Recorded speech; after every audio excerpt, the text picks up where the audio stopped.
Hello, welcome to Prince civil service YouTube channel. स्वागत है हमारे यूट्यूब चैनल पे। आज हम एक बिल्कुल डिफरेंट टॉपिक कवर करने वाले हैं। ये आपका जो टॉपिक है किससे रिलेटेड है? ये ज्योग्राफी से रिलेटेड है। और इसके अंदर हम किस टॉपिक के ऊपर बात करने वाले हैं? देखिए, अभी फिलहाल आपने न्यूज़ में बहुत ज़्यादा सुना होगा कि बहुत फ्रीक्वेंटली आपको क्या देखने को मिल रहे हैं? अर्थक्वेक देखने को मिल रहे हैं। और इनकी इंटेंसिटी किसके बीच में लाई करती है? ये इंटेंसिटी लाई करती है नियरली 5.9 से लेकर के 6.1। तो ये जो आपके अर्थक्वेक है प्रिसाइजली किस लोकेशन पर आ रही है, ये आपको अभी जो सबसे रिसेंट जो न्यूज आपको देखने को मिलेगी, अफगानिस्तान में आपने देखा है कि अफगानिस्तान में क्या है, अर्थक्वेक आए हैं। और उसके बाद आपने क्या सुना है, ईरान के अंदर भी अर्थक्वेक आए हैं। एंड कुछ कुछ आपको जो अर्थक्वेक है कहाँ पे यानी यहाँ पे ट्रिमर आए हैं, यानी कि काफी लो वेरिएंट है हिमालयन रीजन के अंदर भी। तो अब क्वेश्चन आता है कि अर्थक्वेक क्या होता है, इसके पीछे की रीजन क्या है। रीजन मतलब अर्थक्वेक क्यों आते हैं। तो ये आपके लेक्चर का बिल्कुल सिंपल सा एक छोटा सा टॉपिक हम लेके चल रहे हैं। देखिए, अर्थक्वेक बेसिकली क्या होता है, जब प्लेट्स मूव करती है। देखिए, अब यहाँ पे मैंने एक वर्ड यूज किया है, that is known as plate. अब ये जो वर्ड है इसको समझना जरूरी है कि प्लेट क्या होता है। प्लेट एक लिथोस्फेरिक स्लैब होती है। लिथोस्फेरिक स्लैब क्या होती है? देखिए, अभी जहां पे आप बैठे हैं वो किसी ना किसी लैंड के ऊपर ही बैठे हो, ऐसा तो नहीं आप हवा में बैठे हो। वो बात अलग है अगर कोई एरोप्लेन में है तो अभी ठीक है। यानी अभी आप किसके ऊपर हो? लैंड के ऊपर हो। जिस लैंड के ऊपर आप हो उसी को हम क्या बोलते हैं? लिथोस्फेरिक स्लैब बोलते हैं। और as per the continental drift theory, ये किसने दी थी? कॉन्टिनेंटल ड्रिफ्ट थ्योरी ये वैगनर जो थे उनके थ्रू प्रोवाइड की गई थी। Continental drift theory, according to continental drift theory जितने भी आपके जो ये लिथोस्फेरिक स्लैब है, जिसको हम क्या बोलते हैं? कॉन्टिनेंट्स बोलते हैं। प्रिसाइजली हर कॉन्टिनेंट एक लिथोस्फेरिक स्लैब हो ऐसा फिक्स नहीं है, लेकिन जनरली हम इसको बोल देते हैं ये कॉन्टिनेंट्स है। According to continental drift theory ये जो कॉन्टिनेंट्स है क्या हो रहे हैं? ये मूव हो रहे हैं, राइट। ये कॉन्टिनेंट क्या हो रहे हैं? मूव हो रहे हैं। अब एक बात देखिए, बिल्कुल सिंपल से एग्जांपल लेते हैं। आप किसी बेंच के ऊपर बैठे हो, लेट अस सपोज अगर आप क्लास में बैठे हो, किसी बेंच पे बैठे हो, और उस बेंच के ऊपर कितने बच्चे बैठ सकते हैं? कितने बच्चे बैठ सकते हैं? लेट अस सपोज 3 बच्चे बैठ सकते हैं। और वहां पे धीरे धीरे क्या हो रहा है, स्टूडेंट्स की जो संख्या है, यानी जो नंबर ऑफ स्टूडेंट्स है इंक्रीज हो रहा है। 4 आए, आपने एडजस्ट कर लिया। एक और स्टूडेंट आया, 5 हुए, आपने थोड़ा सा और एडजस्ट कर लिया। लेकिन जैसे 6 आया, आपको थोड़ा सा क्या हुआ? अनकंफर्टेबल फील होना स्टार्ट हुआ। इसका मतलब क्या? मान लो आपको लिखना है, तो लिखने के लिए एटलीस्ट आपका जो हाथ है थोड़ा सा क्या होना चाहिए? खुलना चाहिए। तो अगर यहाँ पे जैसे मैं 7th यहाँ पे एक और स्टूडेंट मैंने ऐड ऑन कर दिया, कितने स्टूडेंट एक्स्ट्रा आ गए? 4 स्टूडेंट एक्स्ट्रा आ गए। 4 स्टूडेंट एक्स्ट्रा आ गए। अब आपके पास बिल्कुल ऐसे बैठने के अलावा और कोई ऑप्शन है नहीं, और टीचर आपको क्या बोल रहे हैं कि लिखो लिखो लिखो। तो अल्टीमेटली क्या होगा? आप अपने हाथ को इस तरीके से स्ट्रेच करने की कोशिश करोगे। इस प्रोसेस में क्या होगा? जो साइड में स्टूडेंट है वो क्या होंगे? गिर जाएंगे। यही एक सिंपल सा है एग्जांपल जिसके थ्रू आप क्या समझ सकते हो? अर्थक्वेक को समझ सकते हो। चलिए इसको डायग्राम के थ्रू समझते हैं कि अर्थक्वेक बेसिकली क्या होता है। देखिए, ये हो गई आपकी कॉन्टिनेंटल प्लेट। कॉन्टिनेंटल प्लेट मतलब वो प्लेट जहां पे आपके कॉन्टिनेंट्स बने हुए। प्रिसाइजली जो प्लेट होती है 2 टाइप की होती है आपकी। हाँ, थोड़ा सा गलत बन गया। जो आपकी प्लेट होती है कितने टाइप की होती है? 2 टाइप की होती है। कौन सी? एक होती है आपकी कॉन्टिनेंटल प्लेट, ठीक है, और एक होती है आपकी ओशनिक प्लेट। ओशनिक प्लेट कौन सी? जो कि ओशन के नीचे है। देखिए, ये जस्ट एक रिवीजन पार्ट है। मैं पूरा कंसेप्ट डिटेल में नहीं करवा रहा हूं, क्योंकि ऑल्दो ये सारी चीजें हम क्लास में डिस्कस कर चुके हैं, लेकिन ये जस्ट एक रिवीजन पार्ट है, क्योंकि अभी जो अर्थक्वेक है कंसिस्टेंटली न्यूज में भी चल रहा है, राइट। ये हो गई आपकी लिथोस्फेरिक प्लेट, और इन दोनों के बीच में क्या हो रहा है? कोलिजन हो रहा है। और ये जो कोलिजन हो रहा है ये हो गई आपकी ओशनिक प्लेट। शॉर्ट फॉर्म में लिख रहा हूं सारी चीजें में। एक सिंपल सा कंसेप्ट हमने पढ़ा है ज्योग्राफी के अंदर, द हायर प्लेट, जो हैवियर प्लेट है, नॉट हायर, जो हैवियर प्लेट है, will subduct below the lighter plate. यानी कि जो आपकी ओशनिक प्लेट है क्या है? हैवी है। और जो आपकी कॉन्टिनेंटल प्लेट है वो क्या है? लाइटर है। इसके लिए हम एक सिंपल सा कंसेप्ट लेते हैं, एक होता है आपका सियाल और एक होता है सीमा। तो जो सीमा है वो कौन सी प्लेट है? आपकी ओशनिक प्लेट है।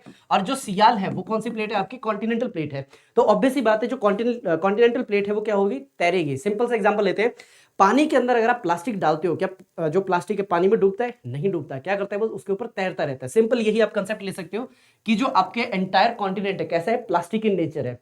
ऐसा है या नहीं है, आगे के लेक्चर्स में देखेंगे। और जो आपका ओशनिक है वो कैसा है? डेंसर है, ठीक है। तो इसकी वजह से क्या होगा? ये हमेशा किसके नीचे जाएगा? कॉन्टिनेंट के नीचे जाएगा। और जैसे जैसे क्या होती है, डेप्थ बढ़ती है, कितनी? हर 32 मीटर की डेप्थ पे कितना डिग्री टेम्परेचर इंक्रीज हो रहा है? आपका 1 डिग्री टेम्परेचर इंक्रीज हो रहा है। और अल्टीमेटली क्या होगा? यहाँ पे प्रेशर बिल्टअप होता रहेगा। और जब ये प्रेशर क्या होगा? रिलीज होगा। 2 चीजें हो सकती है, यहाँ पे आपको वॉल्केनो देखने को मिल सकते हैं, ठीक है, या फिर यहाँ पे आपको क्या देखने को मिल सकता है? इस पर्टिकुलर पॉइंट पे अर्थ क्वेक देखने को मिल सकता है। तो इन शॉर्ट हमें क्या पता चल रहा है? जहां पे आपकी 2 प्लेटें क्या होती है? आपस में कोलाइड होती है, वहां पे आइदर आपको क्या मिल जाएगा? ये वोल्केनिक स्ट्रक्चर देखने को मिल जाएगी, या फिर वहां पे आपको क्या देखने को मिलेगा? अर्थक्वेक की ओरिजिन देखने को मिलेगा। नेक्स्ट एक और पॉइंट आप क्या देख सकते हो, ये जो अर्थक्वेक आया है यहाँ पे, इधर ही आपको क्या मिल रहा है, ओशन भी तो मिल रहा है। अगर ओशन के अंदर कंसिस्टेंट क्या होगी, सिस्मिक वेव। सिस्मिक वेव क्या होती है, वो एनर्जी होती है जिसके थ्रू जो अर्थक्वेक की एनर्जी है एक प्लेस से दूसरी तरफ क्या होती है, ट्रांसफर होती है।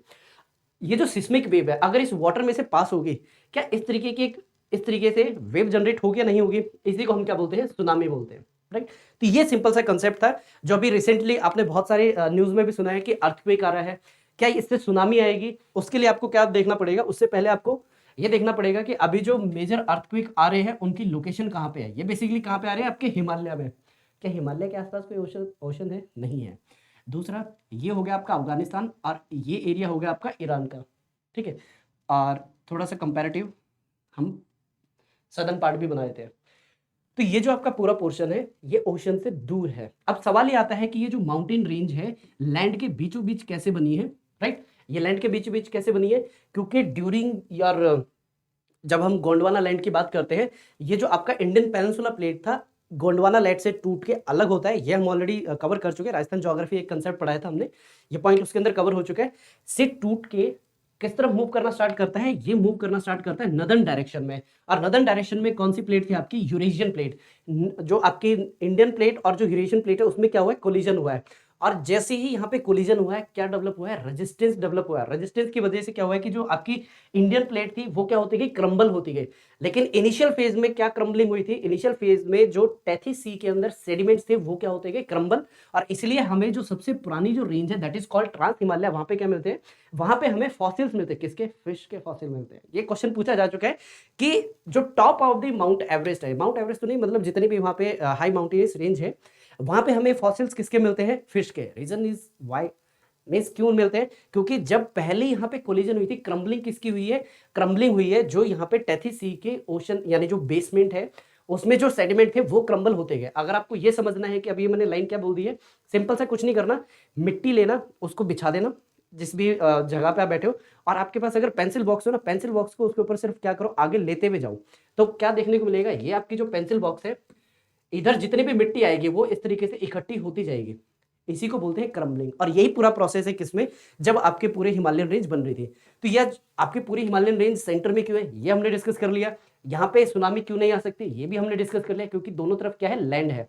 दूसरा, क्या यहाँ पे वॉल्केनो मिलेगा, वॉल्केनो नहीं मिलेगा, क्योंकि वॉल्केनो बनने के लिए क्या चीज सबसे इंपॉर्टेंट है, या फिर क्या चीज होनी चाहिए वॉल्केनो बनने के लिए, वॉल्केनो बनने के लिए आपकी ओशनिक प्लेट होना बहुत जरूरी है। क्योंकि जब तक ओशनिक प्लेट नीचे नहीं जाएगी, इसके लिए एक वर्ड होता है, जब तक सबडक्शन नहीं होगा। सबडक्शन का मतलब ये होता है, क्या लिखिए भाई, सबडक्शन लिखना है, सबडक्शन लिख दिया। अगर सबडक्शन नहीं हुआ है तो इट मींस क्या नहीं होगा, प्लेट मेल्ट नहीं होगी। प्लेट मेल्ट नहीं हुई है तो यहाँ पे क्या नहीं बनेगा, एक्स्ट्रा मैग्मा नहीं बनेगा। एक्स्ट्रा मैग्मा नहीं बना तो ऊपर क्या नहीं बनेंगे, आपके वॉल्केनोज नहीं बनेंगे। दैट्स वाई जो आपका हिमालयन है वो कैसे है, नॉन वॉल्केनिक इन नेचर है। एक क्वेश्चन और बढ़िया बन सकता है, जो ट्रांस हिमालय है क्या वो वॉल्केनिक है या नॉन वॉल्केनिक इन ओरिजिन है, बताइए। आंसर मैं कर चुका हूं। टैथी सी की बात हुई थी, यार जैसे हम किसकी बात करते हैं, सी की जैसे बात हुई, यानी कि किसकी बात हो गई, ओशन की। तो अभी बताया ओशन यानी कि डेंसर प्लेट, यानी जो इनिशियल फेज था किसका, हिमालय का बनने का, कैसा वहां पे था ओरिजिन, वॉल्केनिक इन ओरिजिन था। लेकिन ये सप्लाई कंसिस्टेंट नहीं रही, दैट्स व्हाई राइट नाउ जो आपका वॉल्केनो है किसमें, हिमालय में एब्सेंट है। ठीक है, तो ये हमने क्या किया, कंप्लीट डिस्कस किया है। ठीक है, इनकेस अगर कोई भी डाउट हो पूछ लीजिएगा, मैं एक बार रिवाइज करवाया था हमने क्या कवर किया है। हमारा सबसे पहले क्वेश्चन क्या था, ज्योग्राफी का एक टॉपिक हम डिस्कस करने वाले हैं, अर्थक्वेक का। हाँ, ऑल्दो जिस बच्चे के लिए बिल्कुल नया टॉपिक था उसके सिर के ऊपर से गया होगा, क्योंकि ये जस्ट मैंने एक रिवीजन पोर्शन बनाया है, क्योंकि ये हम ऑलरेडी क्लास में कर चुके हैं, ताकि वो करंट अफेयर को किस तरीके से अपने स्टैटिक पार्ट के साथ क्लब करना है, ये मैं समझाने का प्रयास कर रहा था कि जो स्टूडेंट अभी हमारे कोर्सेज को गो थ्रू कर रहे हैं। राइट, अगर आपने अभी से किसी भी हमारे ऑफलाइन कोर्स में इनरोल नहीं किया तो आप आके कर सकते हैं। ये सारी चीजें हम क्लास में बहुत डिटेल में डिस्कस करते हैं। राइट, तो इसके अंदर हमने क्या डिस्कस किया कि अफगानिस्तान, ईरान और हिमालय के अंदर जो अर्थक्वेक आ रहे हैं उसके पीछे का रीजन क्या है, उसको समझने के लिए हमने क्या क्या चीजें देखी। प्लेट क्या होती है, लिथोस्फेरिक स्लैब क्या होती है, कॉन्टिनेंट क्या होते हैं, कॉन्टिनेंट मूव कैसे होते हैं, जो कॉन्टिनेंट ड्रिफ्ट थ्योरी है वो किस तरीके से आपको हेल्प करती है। यहाँ पे एक एग्जाम्पल भी दिया था कि एक बच्चा बैठा है, राइट, बच्चा बैठा है, आपका एग्जाम्पल लिया था, क्लास में आप बैठे हो, 10 एक साथ बिठा दिए, तो क्या होगा, आपको वहाँ पे बैठने में थोड़ी सी बेचैनी होगी और आपको क्या चाहिए, एकदम हाथ फैलाने के लिए जगह चाहिए, राइट।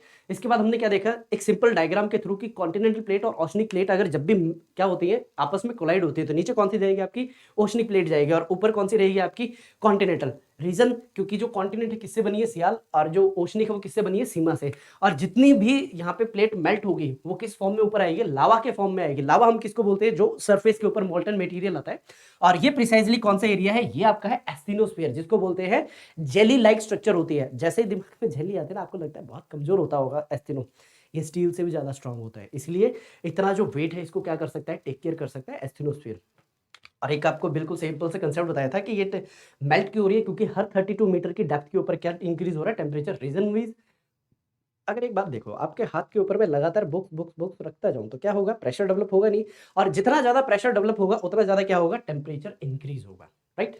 नेक्स्ट, हिमालय से रिलेटेड हम कुछ आपके मेजर क्वेश्चंस आए हैं प्रीलिम्स में, वो हमने डिस्कस कर लिए कि जो हिमालय है वॉल्केनिक ओरिजिन में है या नहीं है, उसके भी मैंने आपको रीजन बता दिए। अफगानिस्तान की लोकेशन है, ईरान की लोकेशन ये है, अगर यहाँ पे अर्थक्वेक आ रहा है तो इट मीन इधर भी अर्थक्वेक आ सकता है, राइट। तो ये था आज का हमारा बिल्कुल छोटा सा डिस्कशन। इनकेस अगर कोई भी पॉइंट डिस्कशन नहीं समझ में आया तो एक प्रॉपर हम लेक्चर ही करवा देंगे प्लेट टेक्टोनिक पे, ऑल्दो प्लेट टेक्टोनिक को समझाने में 1 घंटे का टाइम लगता है, और प्रिसाइजली मैंने ये आपका 10 मिनट में कवर कर दिया है विद करंट अफेयर इंक्लूडिंग। तो इस तरीके से हम क्लास में भी चीज़ों को कवर करते हैं, और ये जस्ट एक आपको आइडिया प्रोवाइड करने के लिए था कि अगर जो हम ऑलरेडी स्टैटिक पार्ट कवर कर चुके हैं उसको रिवाइज कैसे करते हैं, करंट की न्यूज़ के साथ इस तरीके से क्लब करके रिवाइज करना होता है। इससे क्या होता है, आपके एक टॉपिक को मल्टीपल टाइम आप रिवाइज कर लेते हो, और आपके ब्रेन को क्या चाहिए, रिवीजन चाहिए। अगर रिवीजन कर पाओगे तो रिटेन कर पाओगे, रिटेन कर पा रहे हो तो रिकॉल कर पाओगे, यही है आपके सिलेक्शन की सबसे बड़ी चाबी। So that's all from my side, मिलते हैं आपसे नेक्स्ट लेक्चर के अंदर किसी और बढ़िया से टॉपिक के ऊपर। टिल देन पढ़ते रहिए, बढ़ते रहिए, और मेरी तरफ से सबको नमस्ते।